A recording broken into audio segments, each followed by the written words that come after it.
Our family loves sourdough bread, and it was a really huge breakthrough actually when we discovered that some of the people in our house who struggle with gluten actually can eat like a naturally fermented sourdough. And so over the past couple years, we have started making all of our own bread and bread products, which has been amazing and really not that hard. And so I know for a lot of people out there, sourdough feels inaccessible. I'll just say I'm a busy mom. I work full time. I have a lot going on. I have 2 teenagers. We're doing lots of running around, but I am able to make all of our bread. And I really think that sourdough can be as simple or as complicated as you want it to be.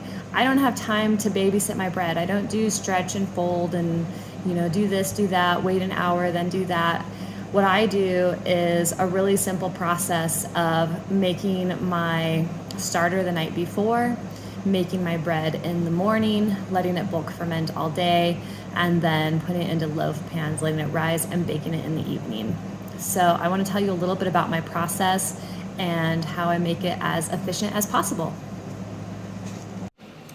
This is my starter, and you can see it's pretty bubbly and happy.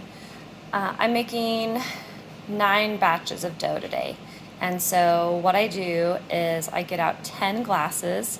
I put a half cup of flour and a half cup of water in each, and then about a tablespoon of my starter from last week. I don't feed and discard. I don't have time for that. And so I just distribute the whole thing amongst however many loaves I'm making. And then you'll note I was making 9 batches of dough, but I made 10 starters. One of those starters gets to sit out overnight and get all bubbly and happy, but then I cover it and stick it in the fridge for next week. So this is one of the 9, and it's doing all of its happy starter things. I don't worry too much about has it doubled or what's happening inside. It always works. And so I just feed it that one time. It sits in the fridge all week, and then next week, the night before I want to bake, I'll just go ahead and distribute the starter amongst however many batches I'm going to be making. So like I mentioned, I'm making 9 batches of dough, but I don't have 9 large bowls. And as you can see, I've already been making some today. I've just got a couple left. But what I do is I do have a bunch of pie plates, and I get them at thrift stores whenever I see them because it's fun to give people pies, right? And so I'm like, if you see a pie plate at the thrift store, you should buy it. So I have a bunch of pie plates, and so what I do is I measure out my flour and salt into pie plates, and then I just have the one bowl. And what I do is I mix it up in the bowl, and then when I'm getting ready to make my next batch, this is my ball of dough that I just made, and so then I'll take the next pie plate of flour and salt, dump it in, set the last one that I just finished into the pie plate, and then I cover it in that pie plate for the bulk fermentation process. And then this is now ready for mixing up.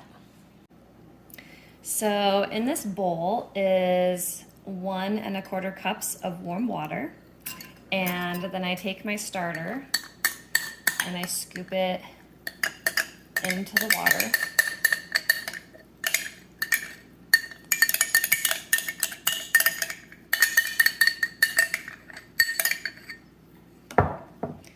And then I just stir this until the starter gets pretty evenly distributed in the water. So again, I have 3 1/2 cups of flour in here, 2 teaspoons of salt, and I'll just comment, so I get the organic flour from Costco. It comes in a 10-pound bag. It's a double pack. 10 pounds does about 7 batches of dough. So I have 1 whole 10-pound bag plus another partial bag that I've used this morning. So then I dump the water in the starter into my flour and salt.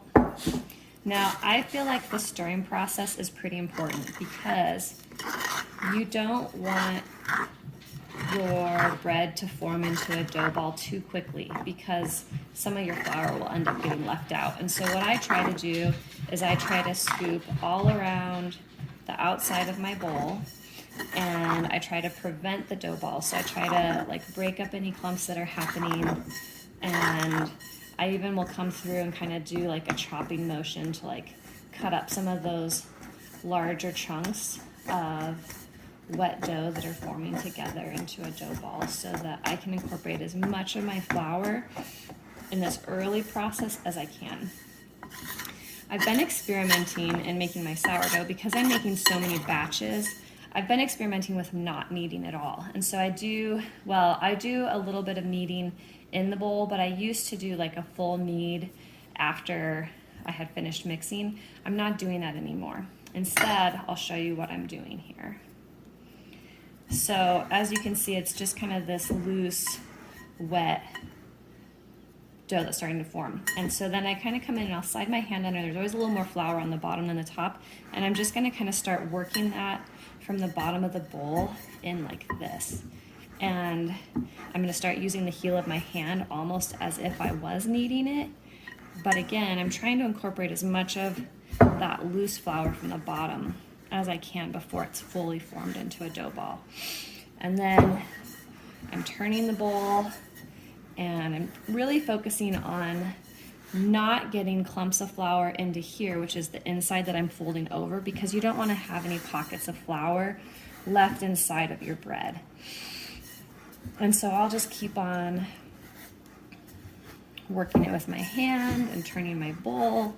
And having a large bowl is kind of essential for this part. So again, I am in a sense kneading this bread, but it's all really quick. So it's not like a long drawn out process. It's kind of almost a part of like the mixing process. But when I'm done, I end up with a ball of dough that's just ready for its bulk ferment. That's not going to need any additional attention. So as you can see, I've got all of my loose flour incorporated, and there's no flour on the outside of this dough ball. It's all moist dough. It's not overly sticky. You don't want it overly sticky. If it is, just use a little bit more flour next time. So every flour is a little different. Maybe you need a little bit more than 3.5 cups, so you can decide that. And then I take this, I have my next bowl that I'm dumping in of flour and salt. This gets to go into this ball. And then I just cover it. And I use saran wrap, you can use whatever you want, but I want it covered for the bulk ferment process.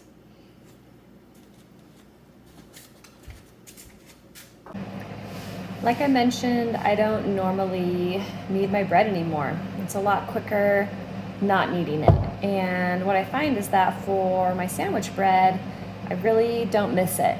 Now, if you're going to be making artisan loaves or doing other things with your bread, you might want to experiment with kneading, see what you like and what is the best result for you.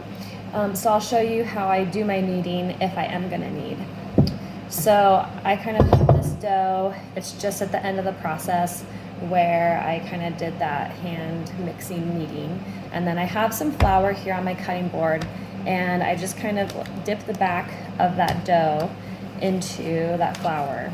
And then you just start working it where you're kind of folding the dough towards yourself and you're putting flour on the back side of it. Now you don't ever want to put the flour where you're folding it towards yourself, because you're going to potentially end up with flour pockets inside your bread. Nobody wants that. And so you just continue working it. And kind of what I do is I try to keep my flour towards the top of my cutting board, and then I try to do most of my kneading towards the bottom of the cutting board, and that allows me to just keep a monitor on what is the moisture content of my dough, and is it getting closer to the dryness level that I want it to be. And so this dough is pretty well set and ready to go into the bowl for its bulk ferment. And these are all of my loaves covered and starting their bulk ferment. And you can even see with some of those that I did earlier on, they're already relaxing into the bowl. and starting that rising process. This is the one that I just finished. And so for example, this one that's in this larger bowl, it's gonna probably about touch the plastic at the top once it has finished its bulk ferment. But usually about 6 to 8 hours when the house is around 70 degrees. So the bread has been rising now for about 5.5, going on 6 hours. So as you can see, it's definitely more than doubled, and I would say it's ready to start going into pans. So first I go ahead and uncover it, and that just uncovering it alone kind of causes it to start to sink down a little bit. And then I put a little bit of rice flour on my cutting board where I'm going to shape my loaves. And just a fine dusting, you don't want a lot. I don't really want it to be obvious, but it just helps to keep it from sticking. And then I'll also stick my hands into the rice flour just to give them a little dusting. Because like I mentioned, I'm not kneading these loaves, and so they are a little bit wetter. And then I just work it out of my pie plate here. And then I plop it onto my cutting board. Okay, once I've got all of my dough out, it's here on my cutting board. And basically what I'm doing is I'm working it into a loaf shape. So I'm not kneading it, but I'm kind of rolling the sides in just a bit, and then I'm kind of squishing it out and rolling it up. And I just want it to be kind of even and loaf shaped, just like that. And then I have already pre-lined all of my pans in wax paper. And I didn't used to do that, but I was having issues with my bread sticking, and it's so easy once you have wax paper just to slip your loaves out. And actually I'm able to reuse my wax paper at least a couple times. And so I'll bake the loaf, carefully take the wax paper off of it, let it dry because sometimes it gets a little condensation, and then I will stick it in the drawer for next time. I would say most of my wax papers, I probably get 4 to 5 uses out of them before I have to redo them. So then I set it in my pan. I kind of pat down the edges just a little bit so that everything's neat and pretty uniform. And then I will go ahead and cover it again and let it rise for anywhere from 1 to 2 hours. I want to see my loaf about an inch above the edge of this pan, and that's when I know that it has risen the amount that I want it to. So I just wanted to show you kind of from a bird's eye view what I do when I'm shaping it for the loaf pan. So I'll kind of squish it out with my hands here, and then I'll bring in the sides just slightly and I'll roll, and then I'll bring in the sides slightly and roll. And then when I get to this point, I'll kind of just bring it to the final roll. And then I just tuck the ends under that, and then it's ready for a pan.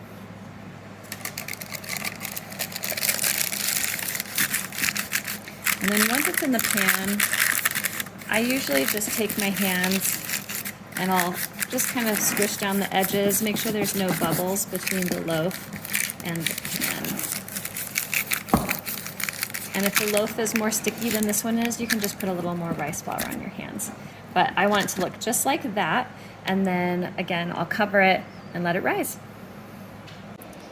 So these are the loaves all in their pans and set out to rise. And like I said, I usually give them about 1 to 2 hours, just depending on how warm it is and how active the yeast is. But yeah, approximately 1 to 2 hours. And yeah, once they've risen to a little bit above the top of the pan, which this is a slightly smaller pan, so you can see like I actually will want that bread to be pretty tall before I bake it. But next, these are all going into the oven. And then these other batches of dough over here are going to become bagels. So here you can see all the bread has risen. I think that was about an hour and a half. And so this looks just how I want it to before I put it in the oven. I bake it at 350 and I do it for 50 minutes. And just like that, your bread is done. So again, 50 minutes at 350. I'll let it cool for a few minutes in the pans, and then I will take it out, take the paper off, and put it on a cooling rack.